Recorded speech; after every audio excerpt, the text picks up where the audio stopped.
আসসালামু আলাইকুম। এটিএন বাংলার গ্রামগঞ্জের খবরে সবাইকে স্বাগত জানাচ্ছি সীমা খান। শুরুতেই বিআরবি কেবল সংবাদ শিরোনাম। কুয়েটের শিক্ষার্থীদের ওপর হামলার ঘটনায় অজ্ঞাত 400 জনের বিরুদ্ধে মামলা। রাতে শিক্ষার্থীদের মোমবাতি মিছিল, দিনে বিক্ষোভ এবং লাল কার্ড প্রদর্শন। অন্তর্বর্তী সরকারকে সমর্থন দিয়ে যাচ্ছে বিএনপি। কুমিল্লা সমাবেশে মির্জা ফখরুল, দেশকে অস্থিতিশীল না করে ধৈর্য ধরার আহ্বান। জয়পুরহাটে সরকারি গুদামে চাল বিক্রির চুক্তি করেনি 7টি রাইস মিল। কালো তালিকাভুক্ত করে সবার লাইসেন্স বাতিল, বিপাকে মিল মালিকরা। এবং রাঙামাটি পাহাড়ি অঞ্চলে প্রাথমিক বিদ্যালয়গুলোতে মাতৃভাষায় শিক্ষা কার্যক্রম ব্যাহত। নিজস্ব ভাষায় পাঠ্য বই দেয়া হলেও নেই প্রশিক্ষিত শিক্ষক। শুনছিলেন বিআরবি কেবল সংবাদ শিরোনাম। এবারে জানাবো বিস্তারিত। খুলনা প্রকৌশল ও প্রযুক্তি বিশ্ববিদ্যালয় কুয়েটে প্রশাসন সহ সব রাজনৈতিক দলের ছাত্র সংগঠনকে লাল কার্ড দেখালেন শিক্ষার্থীরা। একই সঙ্গে উপাচার্যের পদত্যাগ দাবি করেছেন তারা। এদিকে কুয়েটের ঘটনায় ইসলামী ছাত্র শিবিরের সম্পৃক্ততা নিয়ে ছাত্রদলের অভিযোগ প্রত্যাখ্যান করেছে সংগঠনটি। এর আগে বুধবার রাতে কুয়েট শিক্ষার্থীদের উপর সন্ত্রাসী হামলার ঘটনায় অজ্ঞাত 400 জনকে আসামি করে মামলা করে বিশ্ববিদ্যালয় কর্তৃপক্ষ। খুলনা প্রতিনিধি এস এম হাবিবের পাঠানো তথ্য ছবিতে আরো জানাচ্ছেন জাহিদুল আলম। খুলনা প্রকৌশল ও প্রযুক্তি বিশ্ববিদ্যালয়ে মঙ্গলবারের সন্ত্রাসী হামলার পর থেকেই অস্থিরতা বিরাজ করছে ক্যাম্পাসে। ভিসি প্রো ভিসির পদত্যাগ সহ বিভিন্ন দাবিতে পূর্ব ঘোষিত কর্মসূচি অনুযায়ী দুপুরে কুয়েট ক্যাম্পাসে বিক্ষোভ মিছিল করেন শিক্ষার্থীরা। এ সময় হামলাকারীদের উদ্দেশ্যে লাল কার্ড দেখান তারা। উপাচার্যের পদত্যাগ দাবি করে বলেন, সব দাবি পূরণ না হওয়া পর্যন্ত ক্লাসে ফিরবেন না তারা। এদিকে কুয়েটের ঘটনায় ইসলামী ছাত্র শিবিরের সম্পৃক্ততা নিয়ে ছাত্র দলের অভিযোগ প্রত্যাখ্যান করেছে সংগঠনটি। কিন্তু ঐক্য বিনষ্টের যে কথাগুলো উত্থাপিত হচ্ছে, এটার জন্য আসলে ছাত্র শিবির কোনোভাবে দায়ী না। আপনি যদি আমাদের স্টেটমেন্টগুলো, আমরা এই পর্যন্ত যতগুলো বিবৃতি বা স্টেটমেন্ট আমাদের অফিসিয়ালি দিয়েছি, সেগুলো একটু পর্যালোচনা করতে পারেন। একাডেমিক ও প্রশাসনিক ভবনে তালাবদ্ধ থাকায় সাক্ষ্য গ্রহণ সহ তদন্ত কাজে বাধাগ্রস্ত হচ্ছে বলে জানিয়েছে কমিটি। নির্ধারিত সময়ে রিপোর্ট পেশ করা নিয়েও সংশয়ে তারা। কিছু সাক্ষাৎকার দরকার, ছাত্রছাত্রী যারা জানে, ইভেন যে কর্মচারী কর্মকর্তা যারা যা যা কিছু জানে, আমাদের এই কমিটির কাছে সেটা আমাদের দরকার এবং ক্রস ভ্যালিডেশন করা দরকার। সেই জন্য আমরা মিটিং করা জরুরি আমাদের। তো এখন যেহেতু সব জায়গায় তালাবদ্ধ আছে, আমরা আসলে মিটিংটা করতে পারছি না। এদিকে মেডিকেল সেন্টারে অবরুদ্ধ থেকে প্রায় 24 ঘন্টা পর মুক্ত হয়েছেন কুয়েটের ভিসি। আমি মেডিকেল সেন্টার অবরুদ্ধ, চারদিকে ছাত্ররা আমাকে বের হইতে দেবে না। আমি বের হইনি, ওরা যেহেতু চাচ্ছে যে আমি ভিসি ভিতরে আটকা থাকে, আমি এখানে ছিলাম।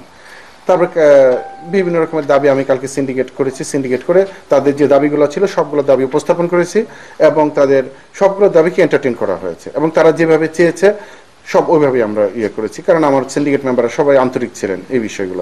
শিক্ষার্থীদের উপর হামলার ঘটনায় বুধবার রাতে খানজাহান আলী থানায় দায়ের করা মামলায় এখনো কাউকে ধরতে পারেনি আইন শৃঙ্খলা বাহিনী। সন্ত্রাসীদের শনাক্ত করে আইনের আওতায় আনতে অভিযান চলছে বলে জানায় পুলিশ।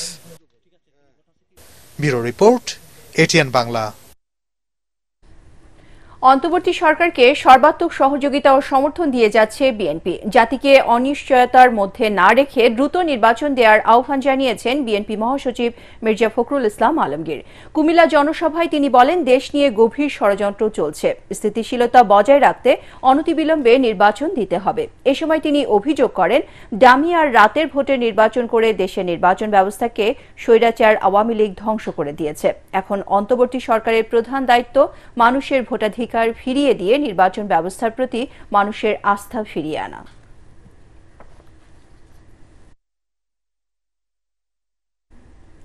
জয়পুরহাটে সরকারি গুদামে চাল বিক্রির চুক্তি করেননি প্রায় 7টি রাইস মিল।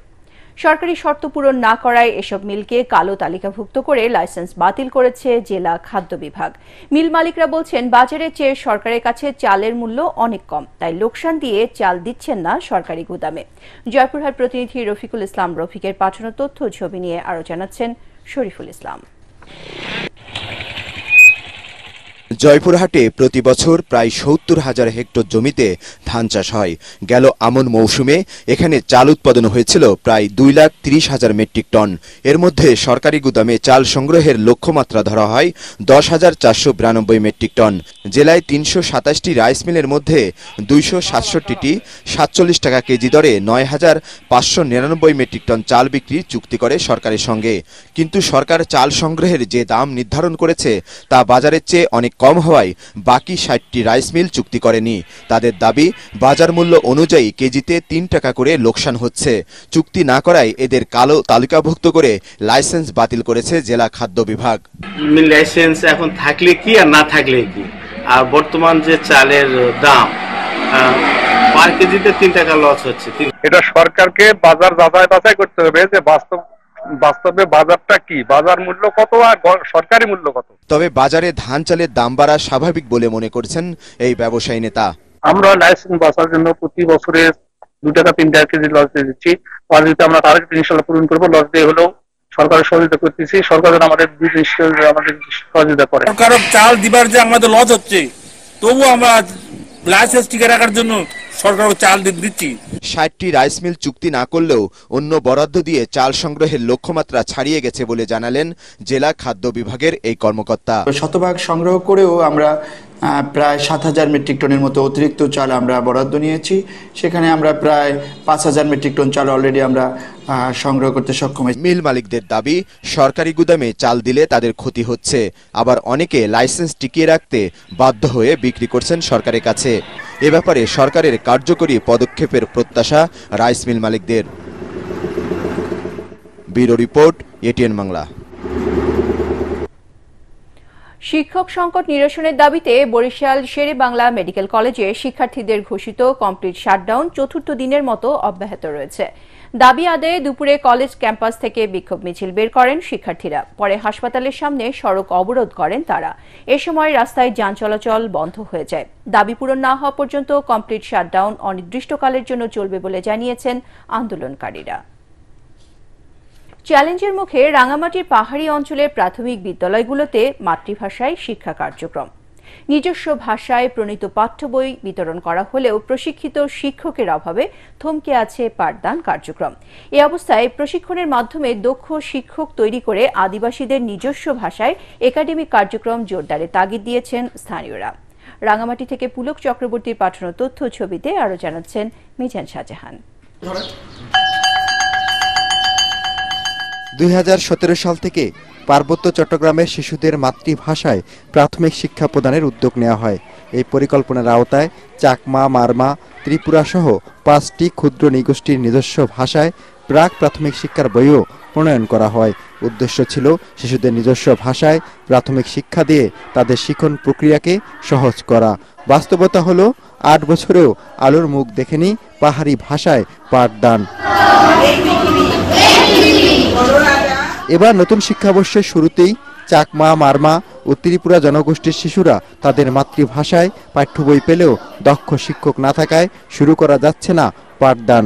শুধু চাকমা ভাষাটাই পায়, আর বাকিগুলো বলেন তংসঙ্গা বলেন, মারমা, তারপরে ত্রিপুরা, ওখানে বই দেওয়া হয় ঠিকই, কিন্তু শিক্ষকের অভাব। মাতৃভাষায় পাঠদানে দক্ষ শিক্ষক তৈরিতে সীমিত পরিসরে প্রশিক্ষণের ব্যবস্থা করেছে রাঙামাটি পার্বত্য জেলা পরিষদ। তবে তা যথেষ্ট নয় বলে মন্তব্য করে শিক্ষকরা বলেন, উদ্যোগ নিতে হবে সরকারিভাবে বড় পরিসরে। আমাদের সেরকম টিচারদের কোনো ট্রেনিং হয় না, সীমিত, যেমন ত্রিপুরা ভাষার বই আসে এই বিদ্যালয়ে, তো সেরকম টিচারদের তো আমাদের প্রশিক্ষণের অভাব। তো গুটি কয়েকজন টিচারকে প্রশিক্ষণ দেওয়া হয়। তো যারা এই প্রশিক্ষণ নেয় তারাই মূলত ক্লাসগুলো আমরা পরিচালনা করি বিদ্যালয়ের ক্ষেত্রে।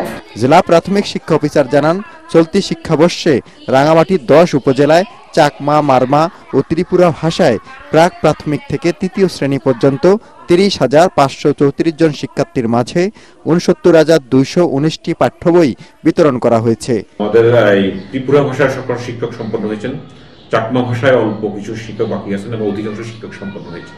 কিন্তু এটি আসলে অল্প সময়ের মধ্যে দেওয়াতে এটি আশানুরূপ ফলাফল আমাদের আসলে আনতে পারে নাই এখন পর্যন্ত। তো আমি মনে করি যে এই কার্যক্রমটি যদি সাকসেসফুলি ইমপ্লিমেন্ট করতে হয়, আমাদের সকল শিশুকে যদি এর আয়ত্তে নিয়ে আসতে হয়, আমাদের শিক্ষকদের একটি আসলে আমি বলবো যে একটি মানসম্মত প্রশিক্ষণের আয়োজন করতে হবে। বই বিতরণ করে দায়িত্ব শেষ না করে পাঠদান কার্যক্রম নিশ্চিতের দাবি পাহাড়িদের। Bureau report, ATN Bangla. এদিকে চর্চা ও সংরক্ষণের অভাবে বিপন্ন হতে চলেছে পাহাড়ের ম্রো ও রেংমির্চা সম্প্রদায়ের ভাষা। এই সম্প্রদায়ের মাত্র 6 জন বেঁচে থাকলেও এখন মাতৃভাষায় কথা বলেন না তারা। প্রাতিষ্ঠানিক চর্চা না থাকায় ম্রো ভাষাও প্রায় বিপন্ন। পাহাড়ের প্রান্তিক এই দুই জনগোষ্ঠীর ভাষা ও বর্ণমালা রক্ষায় এগিয়ে এসেছেন ইয়াঙ্গান ম্রো নামের এক যুবক। ভাষা ও বর্ণমালার বই প্রকাশের পাশাপাশি তৈরি করেছেন স্কুল ও পাঠাগার। সেখানে চলছে ভাষা ও বর্ণমালার চর্চা। বান্দরবান প্রতিনিধি মিনারুল হকের রিপোর্ট, জানাচ্ছেন জাহিদুল আলম। পাহাড়ি শিক্ষায় সবচেয়ে পিছিয়ে ম্রো সম্প্রদায়। 80-র দশকে তাদের বর্ণমালা ক্রামা তৈরি করেন এক আধ্যাত্মিক গুরু মেলনে ম্রো। তবে প্রাতিষ্ঠানিক চর্চা না থাকায় সংকটের মুখে পড়েছে এই ভাষা ও বর্ণমালা। অন্যদিকে চর্চা ও সংরক্ষণের অভাবে বিপন্নের মুখে রেংমির্চা সম্প্রদায়ের ভাষাও। পাহাড়ের নিজস্ব ভাষাগুলোর এমন বিপন্ন অবস্থা দেখে কাজ শুরু করেন ইয়াং আন। ভাষা চর্চায় স্নাতকোত্তর ডিগ্রি লাভ করা এই যুবক ম্রো ভাষায় লেখেন 34টি বই, তৈরি করেছেন স্কুল পাঠাগার। পাড়াবাসীদের সাথে যোগাযোগ করে আমরা ইতিমধ্যে 2009 সালে ডিম পাহাড়ে সর্বপ্রথম ম্রো হোস্টেল বানিয়েছি। এরপরে গত জানুয়ারি 19 তারিখে একটা হোস্টেল হলো টঙ্গাপটি আরঙ্গানয়, এবং গত বছর রেংমির্চা ভাষা একটা ক্লাস চালু হলো। ইয়াং আংকে নিয়ে গর্বিত এখন ম্রো সম্প্রদায়। তার ভাষা রক্ষার সংগ্রাম তরুণ প্রজন্মরা ছড়িয়ে দিতে চায় পাহাড়ের প্রতিটি কোণায়। রেংমির্চা ভাষা হারিয়ে যাচ্ছে প্রায় বিলুপ্ত পথে, এবং সাথে সাথে ম্রো ভাষাও কিন্তু তার কোনো ব্যতিক্রম নয়, হারিয়ে যাচ্ছে দিনের পর দিন। কিন্তু সে ভাষা রক্ষার্থে যে ইয়াঙ্গান ম্রো কাজ করছে ভাষা নিয়ে এবং ম্রো ভাষা নিয়ে, আমরা সে কাজে প্রশংসা করি। তিনি এখনো চেষ্টা করেই যাচ্ছেন যে আমাদের বর্ণমালা, ইতিহাস এবং ঐতিহাসিক সাংস্কৃতিক সব কিছুকে তুলে ধরার। সরকারি বেসরকারিভাবে তাকে সহযোগিতা দেওয়ার জন্য, আরও উৎসাহিত করার জন্য, আরও ব্যাপক আকারে কাজ করার জন্য সহযোগিতা করা প্রয়োজন। পাহাড়ের লেখক ও গবেষকরা বলছেন, প্রান্তিক জনগোষ্ঠীর ভাষা রক্ষায় এখনই সরকারকে উদ্যোগ নিতে হবে। তা না হলে বিপন্নের মুখে পড়ে অচিরেই হারিয়ে যাবে অনেক ভাষা। Bureau report, ATN Bangla. দলের অভ্যন্তরে গণতান্ত্রিক চর্চার অংশ হিসেবে নির্বাচনের মাধ্যমে রংপুরের পীরগাছা উপজেলা বিএনপির কমিটি গঠন করা হয়েছে। রহিমউদ্দিন ভরসা মহিলা কলেজ মাঠে পীরগাছা উপজেলা বিএনপির দ্বিবার্ষিক সম্মেলনে প্রধান অতিথি ছিলেন বিএনপির রংপুর বিভাগীয় সহ সাংগঠনিক সম্পাদক আব্দুল খালেক। উপজেলা বিএনপির আহ্বায়ক আমিনুর রহমান রাঙার সভাপতিত্বে সম্মেলন উদ্বোধন করেন বিএনপির রংপুর বিভাগীয় সহ সাংগঠনিক সম্পাদক অধ্যাপক আমিনুল ইসলাম। জেলা বিএনপির আহ্বায়ক সাইফুল ইসলাম ও সদস্য সচিব আনিসুর রহমান লাখু সহ অন্যান্য নেতারা এ সময় উপস্থিত ছিলেন।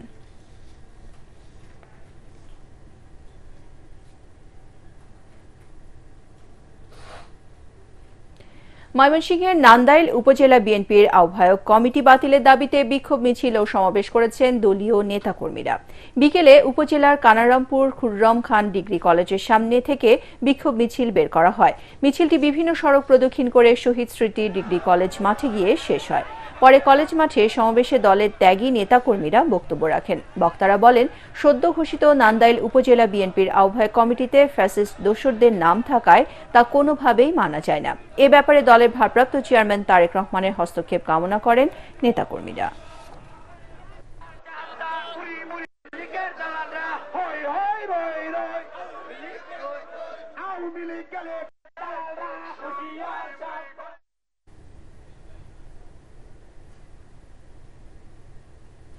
দুর্নীতি ও অনিয়ম ও অর্থ আত্মসাতের অভিযোগে ময়মনসিংহের গফরগাঁও উপজেলার হুরমত উল্লাহ কলেজের ভারপ্রাপ্ত অধ্যক্ষ জিল্লুর রহমানকে দ্রুত অপসারণের দাবি জানিয়েছেন কলেজের প্রতিষ্ঠাতা, শিক্ষক, কর্মচারী ও শিক্ষার্থীরা। ময়মনসিংহ প্রেস ক্লাবে সংবাদ সম্মেলনে এ দাবি জানানো হয়। কলেজের প্রতিষ্ঠাতা ফজলুর রহমান সহ অন্যান্যরা এ সময় উপস্থিত ছিলেন। আওয়ামী লীগ সরকারের আমলে গফরগাঁওয়ের সংসদ সদস্য ফাহমি গোলন্দাজ জোর করে তাকে কলেজের গভর্নিং বডির সভাপতির পদ থেকে সরিয়ে দেন বলে অভিযোগ করেন ফজলুর রহমান। নাটোরের তেবাড়িয়া এলাকা থেকে ইয়াবা সহ বরখাস্ত পুলিশ কনস্টেবল উজ্জ্বল হোসেন ও তার সহযোগী হত্যা মামলার আসামি মাসুদ রানাকে গ্রেপ্তার করেছে পুলিশ। গতরাতে তেবাড়িয়া ইউনিয়নের জংলি আদর্শ গ্রামে অভিযান চালায় গোয়েন্দা পুলিশ। সেখানে ইয়াবা বিক্রি করা অবস্থায় ১৭৫ পিস ইয়াবা সহ ওই দুজনকে গ্রেপ্তার করা হয়। তাদের বিরুদ্ধে মাদকসহ নানা অপরাধ কর্মকাণ্ডে জড়িত থাকার অভিযোগ রয়েছে বলে জানিয়েছেন সদর থানার ওসি মাহবুবুর রহমান। বেসরকারি স্বেচ্ছাসেবী সংস্থা আল মানাহিল ওয়েলফেয়ার ফাউন্ডেশনের উদ্যোগে চট্টগ্রামে হয়ে গেল 10 দিনব্যাপী রোটা প্লাস্ট মিশন কার্যক্রম। এতে আন্তর্জাতিক স্বেচ্ছাসেবী সংগঠন রোটারি ক্লাব অব আগ্রাবাদের সহযোগিতায় শিশুদের ঠোঁট, তালুকাটা ও আগুনে পোড়া রোগীদের বিনামূল্যে প্লাস্টিক সার্জারি করা হয়। হালি শহরে আল মানাহিল নার্চার জেনারেল হসপিটালে এ কার্যক্রমে অংশ নেন আমেরিকা, কলম্বিয়া ও মিশরের 21 জন দক্ষ চিকিৎসক। এ উপলক্ষে বিদেশি চিকিৎসকদের সংবর্ধনা দেওয়া হয়। আল মানাহিল ওয়েলফেয়ার ফাউন্ডেশনের চেয়ারম্যান হেলাল উদ্দিন জমির উদ্দিন ও রোটা প্লাস্ট মিশন প্রতিনিধি দলের প্রধান ডেভরান রিয়েলাই সহ বিশিষ্টজনেরা অনুষ্ঠানে উপস্থিত ছিলেন। এসো দেশ বদলায় পৃথিবী বদলায় এই স্লোগানে তারুণ্যের উৎসব উদযাপন উপলক্ষে চাঁপাইনবাবগঞ্জে শুরু হয়েছে 10 দিনব্যাপী বিসিক উদ্যোক্তা মেলা। গতকাল বিকেলে চাঁপাইনবাবগঞ্জ স্টেডিয়ামে মেলার উদ্বোধন করেন রাজশাহী বিভাগীয় অতিরিক্ত কমিশনার হাবিবুর রহমান। নবাবগঞ্জ সরকারি মহিলা কলেজের অধ্যক্ষ প্রফেসর ডক্টর বিপ্লব কুমার মজুমদার ও পুলিশ সুপার রেজাউল করিম সহ বিসিকের কর্মকর্তারা এ সময় উপস্থিত ছিলেন। জেলা প্রশাসনের সহযোগিতায় এই মেলায় 50টি স্টল রয়েছে। নীলফামারীর জলঢাকার মিরগঞ্জ ওয়াবদা মাঠে অনুষ্ঠিত মিরগঞ্জ হাটে আন্তঃজেলা ব্যাডমিন্টন প্রতিযোগিতায় দিনাজপুর মুন্সিপাড়া ওয়ারিয়র্স চ্যাম্পিয়ন হয়েছে। ফাইনালে তারা ৩-০ সেটে পঞ্চগড়কে পরাজিত করে। বিজয়ীদের মাঝে পুরস্কার বিতরণ করেন বিএনপির জলঢাকা শাখার সাবেক সভাপতি আহমেদ ফয়সাল কমেট চৌধুরী। এ সময় ATN Bangla Dinajpur bureau chief Syed Ali Ahsan ও মিরগঞ্জ ব্যাডমিন্টন ক্লাবের সভাপতি DK ফুয়াদ সহ অন্যান্যরা উপস্থিত ছিলেন।